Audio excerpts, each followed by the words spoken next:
আপনাদের উন্নত মানের বীজ এই পাট চাষ থেকে অ্যাভেলেবল আছে। এটা হলো প্যাকেজ প্রোডাকশনের ক্ষেত্রে, প্যাকেজ বিশেষের ক্ষেত্রে।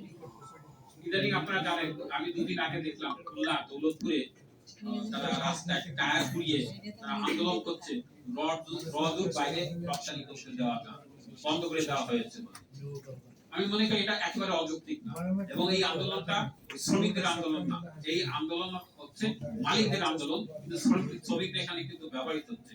আর কি কারণ হচ্ছে, জনগণকে যদি আমরা সচেতন না করে যদি করি, তাহলে এই ধরনের সমস্যাগুলো সামনে আসবে।